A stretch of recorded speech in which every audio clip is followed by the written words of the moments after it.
इत को मिला देंगे, कृत तद्धित समासास्त्र से प्रातिपदिक संज्ञा करके स्वादि उत्पत्ति विभक्ति कार्य करेंगे तो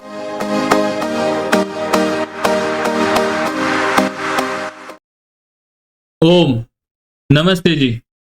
आज का हमारा विषय तद्धित प्रकरण में अतः नियम से प्रारंभ होगा। कहां से प्रारंभ होगा? अतः नियम से।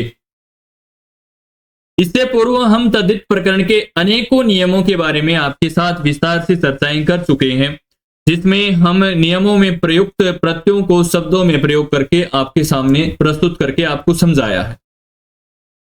आइए अधिक समय न लेते हुए अपने विषय को प्रारंभ करते हैं। अतः क्या कहता है कि अदंत षष्ठ्यंत समर्थ से अपत्य अर्थ में ईय प्रत्यय हो। अदंत षष्ठ्यंत समर्थ से अपत्य अर्थ में कौन सा प्रत्यय हो? ईय प्रत्यय हो।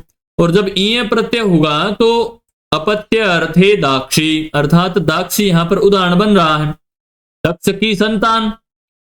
अब दाक्षी अर्थात दक्ष की संतान शब्द क्या हमारे पास? दक्ष।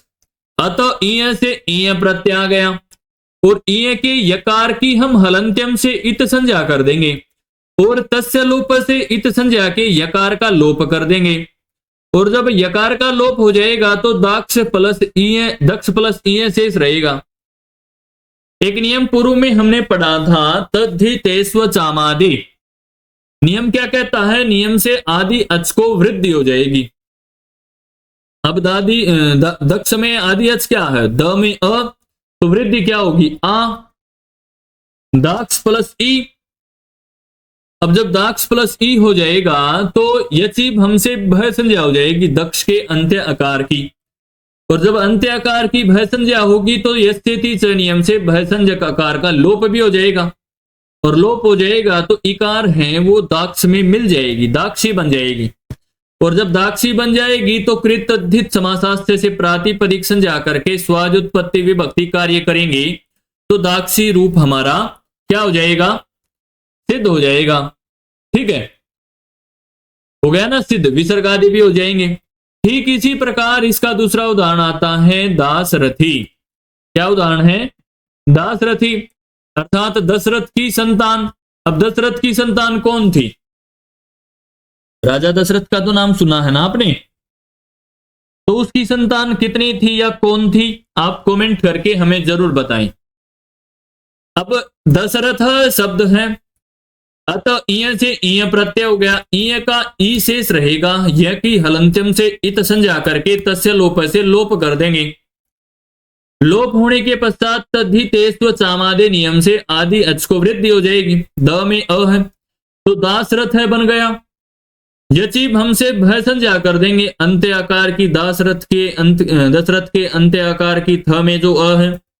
और यस्येति च से भय संज्ञक आकार का लोप कर देंगे। लोप होने के पश्चात कृत तद्धित समासास्त्र से प्रातिपदिक संज्ञा करके स्वाद उत्पत्ति विभक्ति कार्य करेंगे तो दासरथी रूप हमारा सिद्ध हो जाएगा। जब दासरथी रूप सिद्ध हो जाएगा तो इसी कड़ी में आगे एक नियम आता है बहवादिभ्यश्च। अब बहवादिभ्यश्च क्या कह रहा है?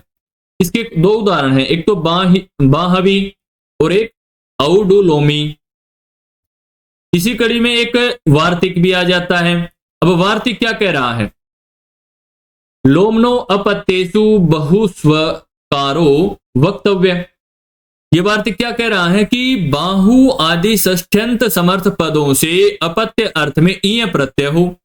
अब ऊपर तो अतः ईय से हो रहा था, पूर्व में तो ईय प्रत्यय, यहां किससे हो रहा है?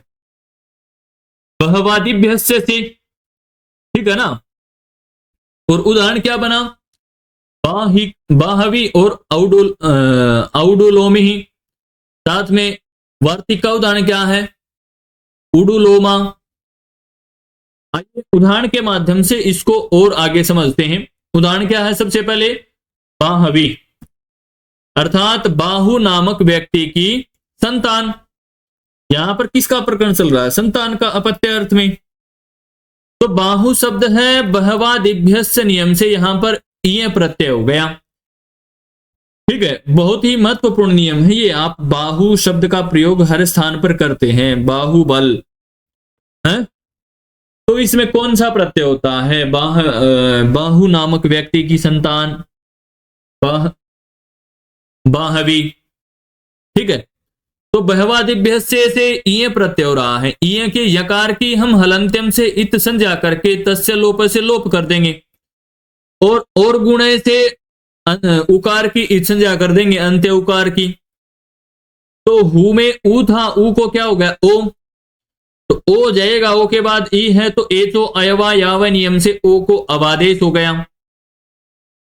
ओ को जब अवादेश हो जाएगा तो बाह औ ई, इनको मिला देंगे तो बाहवी कृतद्धित समासास्थ से प्रातिपदिक संज्ञा करके स्वाज उत्पत्ति विभक्ति कार्य कर देंगे, तो बाहवी रूप हमारा सिद्ध हो जाएगा। ठीक इसी कड़ी में अगला उदाहरण आता है औडुलोमी ही, अर्थात उडुलोमन नामक व्यक्ति की संतान। अब उडुलोमन शब्द है, बहवादिभ्यस्य से ईय प्रत्यय हो गया यहां पर, उडुलोमन प्लस ईय के यकार की हलंत्यम से इत संज्ञा करके तस्य लोप से लोप कर देंगे, और तद्धितेस्व चामादे नियम से आदि अच को वृद्धि कर देंगे। तो ऊ को आदि अच है, तो ऊ को क्या हो गया? औ। तो औडुलोमन प्लस में ई है ना, औडुलोमन प्लस में ई। तो एक नियम हमने पूर्व में पढ़ा था, नस्तद्धिते। नस्तद्धिते क्या कहता है कि टी भाग का लोप हो जाए। अब टी भाग क्या है औडुलोमन में? अन। नकार तो हलंत है, नकार के बाद मकार आता है, मकार में अकार है, अर्थात अकार के बाद जितने भी वर्ण आते हैं, अर्थात अन की यहां पर लोप हो जाएगा, अन का टी संज्ञा जो है उसका लोप हो जाएगा, और मिला देंगे तो औडुलोमी कृतद्धित समासास्थ से प्रातिपदिक संज्ञा करके स्वाद उत्पत्ति विभक्ति कार्य कर देंगे, तो औडुलोमी हमारा रूप बन जाएगा। कोई कठिन है? नहीं। ठीक इसी प्रकार अगला उदाहरण आता है उडुलोमा, उडुलोमन व्यक्ति की संतान। ठीक इसी प्रकार ये है उडुलोमन बहवादिभ्यस्य से ईय प्रत्यय आ गया। अब ईय प्रत्यय आना था बहवादिभ्यस्य से, क्योंकि ये वार्तिक का है। अब वार्तिक से क्या कौन सा प्रत्यय आता है? अप्रत्यय। तो सूत्र से ईय प्रत्यय को बांधकर लोमनो अपत्येषु बहु स्वकारो वक्तव्य नियम से अप्रत्यय आ जाएगा, और जब अप्रत्यय आ जाएगा तो क्या रूप बना? उडुलोमन अ, और नस्तद्धिते से टी भाग का लोप कर देंगे अन का, तो उडुलोम अ कृतद्धित समासास्थ से प्रातिपदिक संज्ञा कर देंगे और स्वाद उत्पत्ति विभक्ति कार्य कर देंगे, तो रूप क्या बनेगा हमारा? है? रूप क्या बनेगा? उडुलोमा। उडुलोमा ही बनाना था हमें, उडुलोमा रूप बन जाएगा। ठीक इसी प्रकार जब आगे बढ़ते हैं तो अगला नियम आता है नृष्या, इसको बड़ा कर देते हैं, नृष्यानंत्रये विदादिभ्यो अय।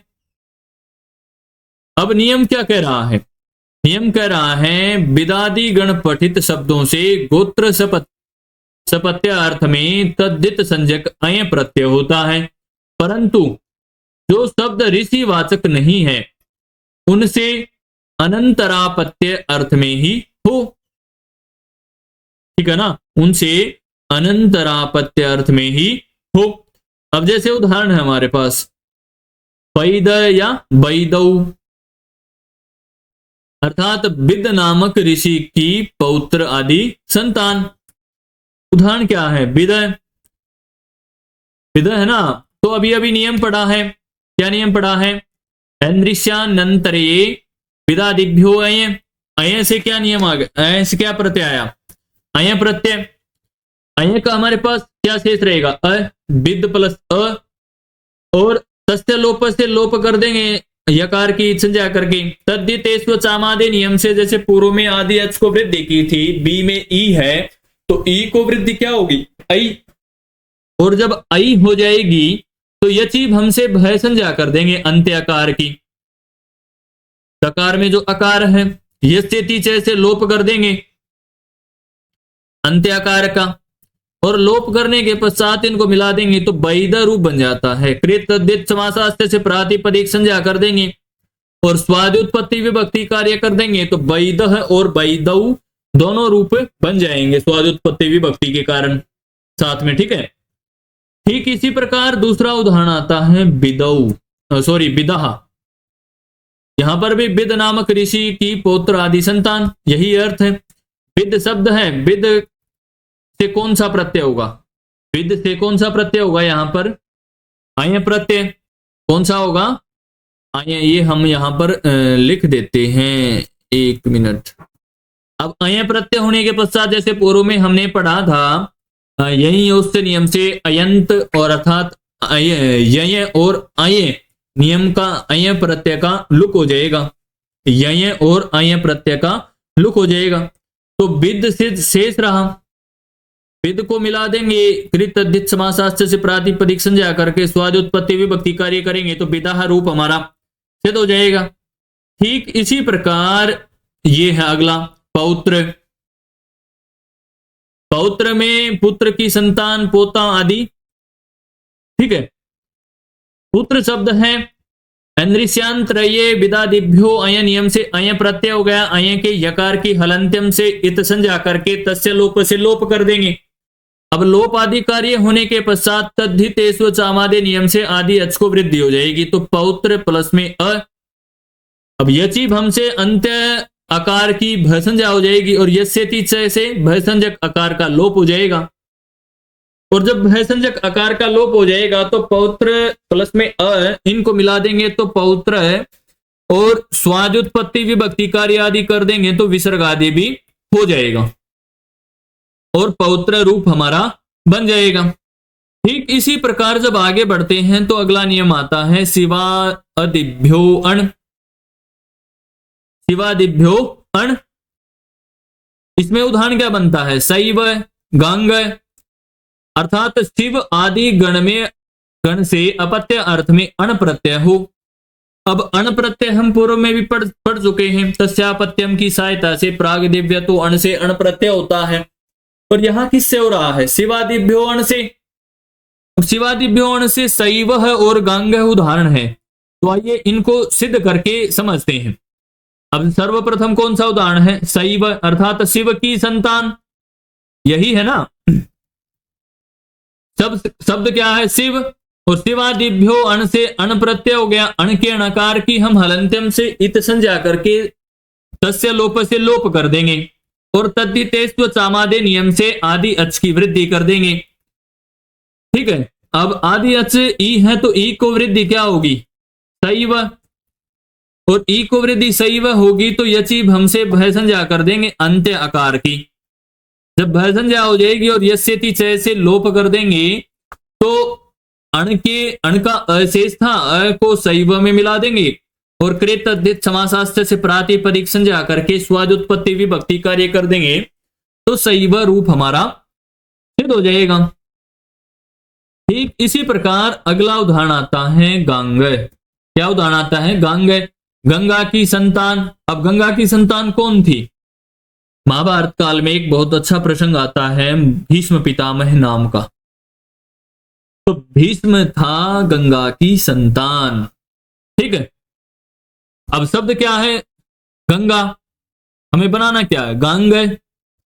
शिवादिभ्यो अण से अण प्रत्यय, अण के अणकार की हलंत्यम से इत संज्ञा करके तस्य लोप से लोप कर देंगे, और जैसे पूर्व में तद्धितेष्व चामादे नियम से आदि अच की वृद्धि की थी, जहां गंगा था वहां गंगा बन गया, और यची भम से अंत्य आकार की भय संज्ञा कर दी हमने, अर्थात आकार की जब भय संज्ञा कर देंगे यस्येति च से नियम से भय संज्ञक आकार का लोप कर देंगे, और जब भय संज्ञक आकार का लोप हो जाएगा तो गांग प्लस में अ मिला देंगे तो गांग कृत तद्धित समासास्त्य से प्रातिपदिक संज्ञा और स्वादुत्पत्ति विभक्ति कार्य कर देंगे तो गांग रूप हमारा क्या हो जाता है, सिद्ध। आज के लिए हमारा विषय इतना ही रहेगा। आगे हम ऋष्यंधक, वृष्णि पूर्वभ्यस्त नियम से अपने विषय को प्रारंभ करेंगे। धन्यवाद। फिर मिलेंगे इसी प्रकार की नई नई वीडियो के साथ।